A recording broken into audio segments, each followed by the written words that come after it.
Jesus. Get out, boy. Leave us alone. And by that, I mean alone. You go to all the little spy holes you and the others have dug, and you drag them away, or by my name, someone will be crucified tomorrow. Do you hear me? Yes, sir. Forgive me just one moment. I have to check every nook and cranny of this torture chamber. I think they must have planted coiled tubes so they can cluster in the basement and overhear great matters. As if great matters were different from their own lives. No, as if we were some sort of superior creature. Here, let me take those robes off you. How could you do such a thing? I'm surprised at you. You've lived in those streets all your life. You know what those people are, how they'll take this. Well, of course you do. You've had to talk to them in parables and poetry. Let me unbind you and offer an understanding and in friendship. No. Well, I don't blame you. You know what you're about. I must say you might have made this easier on me. That rope may have made a great hit with your foes and followers, but I'll hear about it from Rome, believe me. Here, won't you sit down? Oh, here's wine, fruit, water. I should have you served, but I do wish to speak with you privately, so I must ask that you refresh yourself. No. Oh, God, I see I must reassure you. You are not a captive. You are not brought here to be persecuted. This is not your torture chamber, it is mine. You heard those people in the streets? They've been out there, some of them, for days, demanding that I do to you what they no doubt think I am now doing. Had I not offered you my protection, they would, believe me, be doing it to you themselves. They've been besieging me in ever-growing numbers to get rid of you. Oh, and the motives, the variety of motives. Some say you are a terrorist threatening to tear the temple down, and the penalty for terrorism is death. Some say you are a magician raising the dead, and the penalty for the practice of magic is death. Some say you are a diabolist, communing with the demons they believe you cast out, and the penalty for diabolism is death. Some say you are sacrilegious, interfering with the Passover rites, and the penalty for sacrilege is death. Some say you are seditious against the Sanhedrin, flouting the Sabbath laws, and the penalty for such sedition is death. Some say you are an idolater, claiming to be the object of worship, and the penalty for idolatry is death. Some say you have made yourself a Gentile by your heresies, and the penalty for a Gentile setting foot in the inner temple grounds is death. Some say you are a traitor to Rome, claiming to be king of the Jews, and the penalty for treason to Rome is death. And some say you are guiltless, guileless, glorious, innocent, that you are the Messiah, Savior, King, and the confirmation of that claim must be your ritual, prophesied, sacramental, sacrificial death.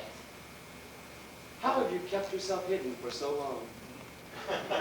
Look what you've aroused now that you've come out in the open. You are then a particular, spectacular power.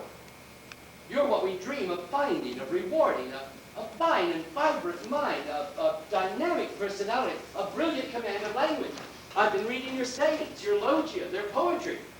The ability to survive, and this alone would mark you as exceptional. The ability to survive intellectually when you obviously had every corner of that beautiful brain crammed to bursting with the most noxious dribble that centuries of foaming visionaries could hand down to you in a form as involved, as thoroughly mangled and obscured as their own self-doubting, delirious visions of the world. You are welcome here in the home of clarity and light. Rome, the world, your own people, if you see them as such, need you.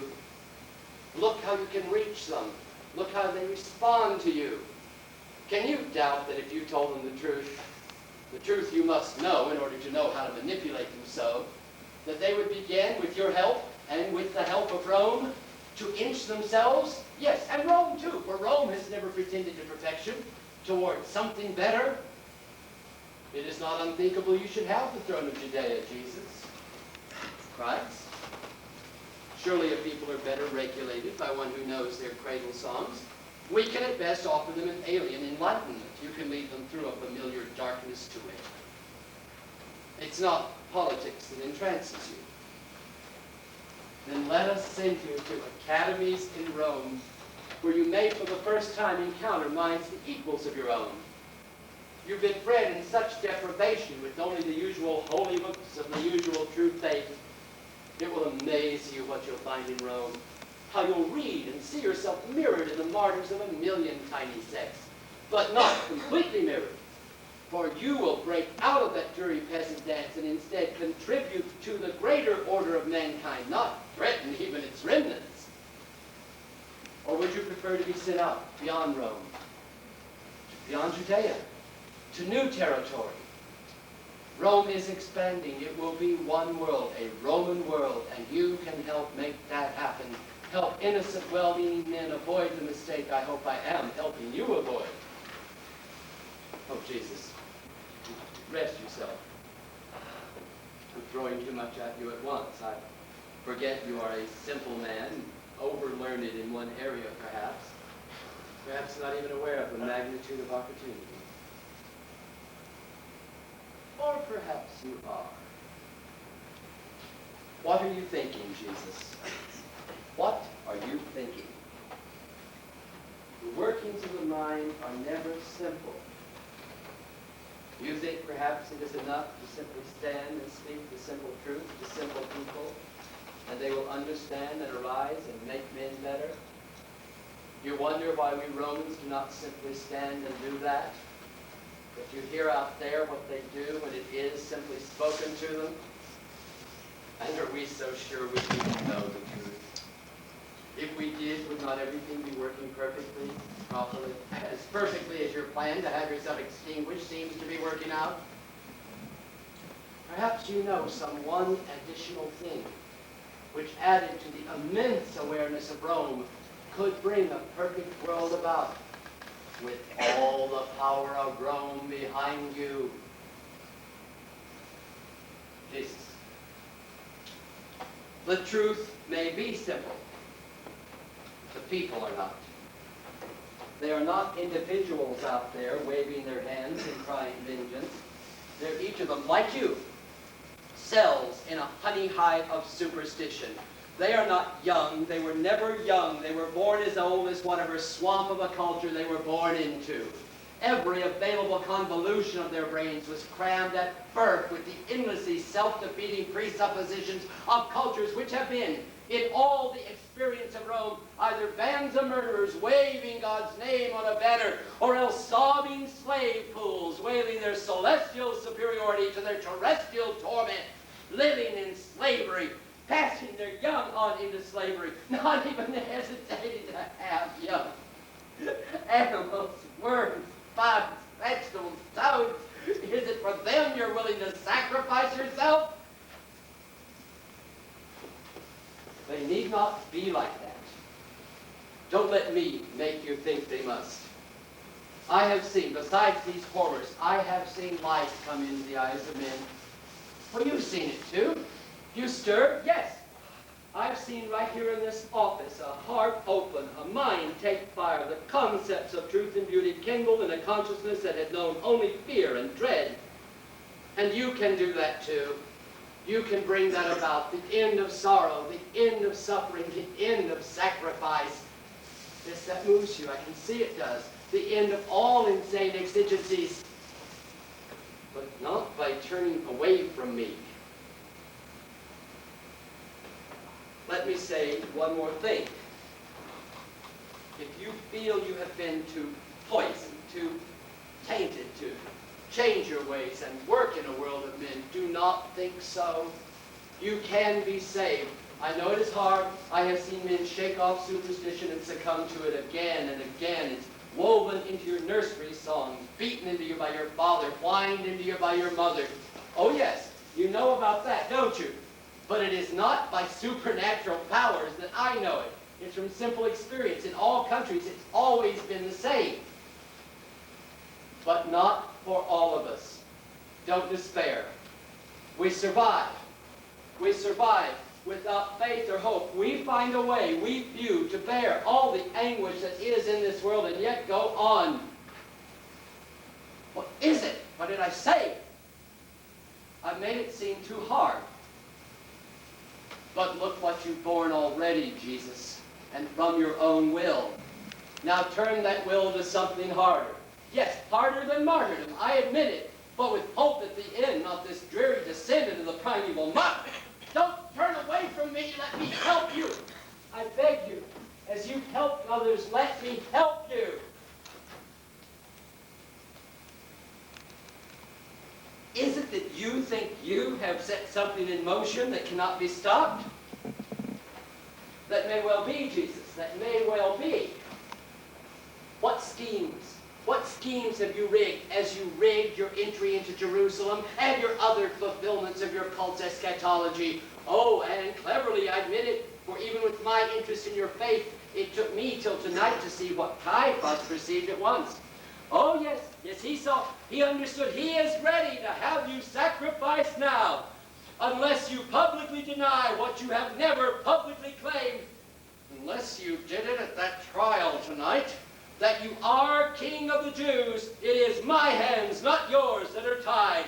I must release you to the military police, and they will raise you on your cross. Oh, yes, like the serpent that drew the tribes together in the wilderness. Every law and lariat, every slurping mouthful of legalisms and spit is ready to send you reeling to your glorious end. Then my only concern will be to make it seem Caiaphas' fault, and his to make it seem mine, and you will be forgotten in our libraries of litigation.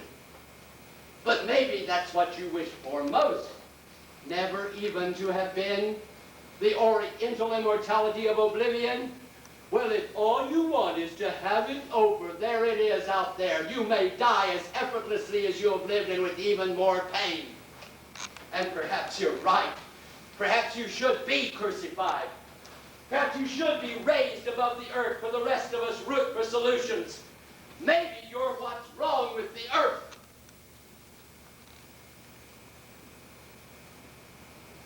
Jesus, this is not belief. This is beyond belief. Do you think we want your suicide? Do you think we need that? Do you think anyone wants your death but you? Do you think we taught those soldiers to obey, to have them march you to Golgotha? Do you think we taught them to follow, to have them follow you? Do you think your suffering is what we have thought, taught, fought, killed, and built for? You are wrong, Jesus, wrong. Civilizations are not labored over for the likes of you and me, elevated on our crosses and our towers. Wars are fought for the mind of Judas. Philosophies founded for the peace of mind of Judas. Religions are permitted, allowances made, mythologies propounded, not that you or I may win or lose, but only so Judas may rise each morning knowing who he is and what his day's work on that day must be. Jesus, the truths they tell against you are lies to kill you. Lie that you might live to tell the truth. Say you are not King of the Jews and live to be. Say you are not the Son of God and live to show us we all are. Say you are not the enemy of Rome and live to help destroy Rome and rebuild it. Do you think you're alone up here? I know what you're doing, and I know for love of whom. But those of us who sacrifice ourselves to systems we do not believe in merely to secure the happiness of others, we may be doing nothing but creating our own destroyers. Why, above all, I understand you feel you must sacrifice yourself, but those feelings are not your own thoughts, and these thoughts are not perhaps my own feelings, but I do devoutly believe man can live without faith.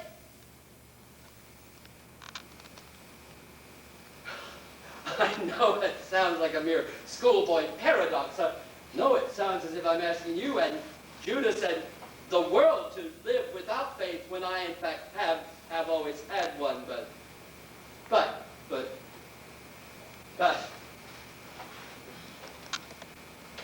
Clemens! Wherever you are, send Judas in! You show him how you're determined. Judas, can this be the man you follow?